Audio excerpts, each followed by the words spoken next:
I'm back. Welcome back. I hope you guys had a wonderful time and you've actually digested some of the things we've talked about now. Now is the most crucial part. We're going to talk about communication. That means appropriate communication, not talking down and not talking at, talking to one another.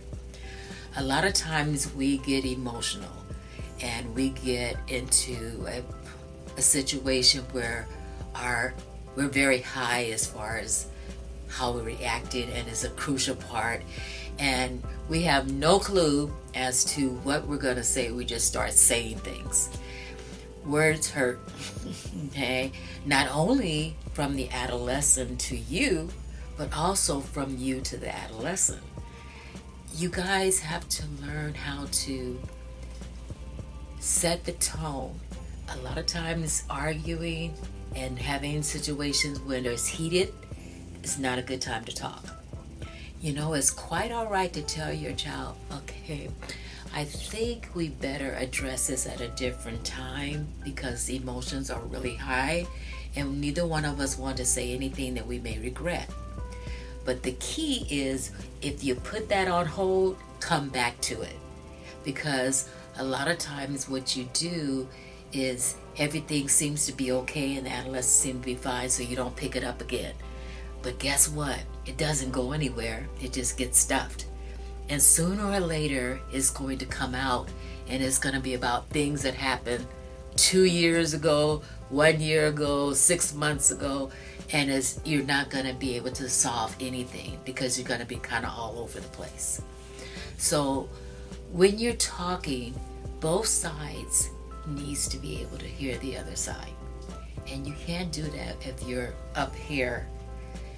You have to use statements such as, I feel frustrated because. That way you're owning your feelings and you're not shutting the other person down or putting them on the defense. You have a right to say how you feel as long as it's in a respectful way. And respect needs to go both ways. And the adolescent, they need to use these I statements too, because a lot of times they react when they're really high up there and the emotions are high and they're like all over the place. When you're yelling and screaming, no one gets heard, and certainly nothing gets resolved. So what you want to do is you want to say, what is my desired result?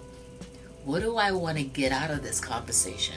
What do I want to change in this conversation? So it's a pain in the butt when you have to think about it that way, but that's a sign. That's when you get close together. That's when you learn how to listen to one another, and that's when you get things resolved. You have to talk about everything. If you talk about being at home, a lot of kids are like in their room, on the telephone, playing video games. But what happens with the family connection? What happens with sitting down to dinner and just having a conversation? And it could be anything such as, how's your day today? What do you intend to do this weekend? But having that conversation. And parents, being at home with your kids is important, to not be there physically, but be there emotionally as well. Because the key to any relationship is communication. You can't have any kind of relationship if you're not communicating. And just because the kids are younger doesn't mean that you can't form that communication bond now. You can listen to them.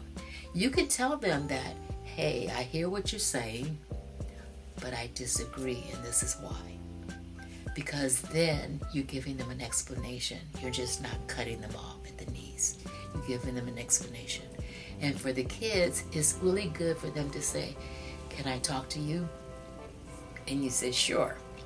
And they talk to you, and you hear something that totally freaks you out.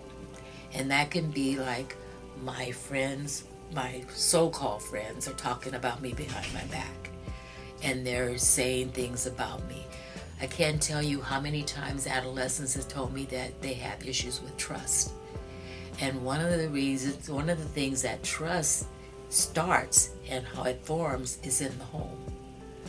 And then when you're in the home and you're talking to your kids and you're sharing your feelings, they need to know that you're human. Just because you're a parent don't mean you don't have feelings and you don't have experiences that they can learn from. Because you want them to find out the right information from you. You don't want them to hear it from their friends, because their friends are going to tell them what they think is the right answer, but it's not necessarily the right answer. And you're going to share with them what your expectations are for them. It's important as for kids to know that you love them regardless of what they're doing and what they're going through.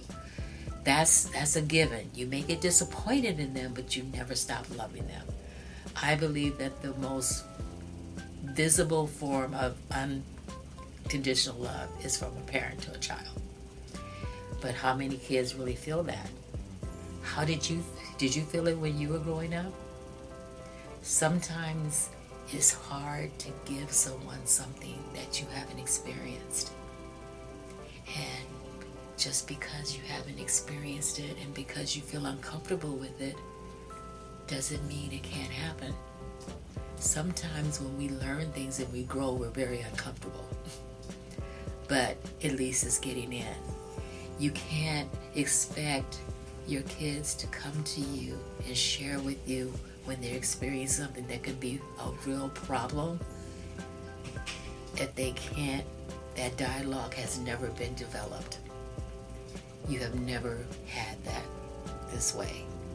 So why don't you change things? Because you have the power, and I know that you have the desire.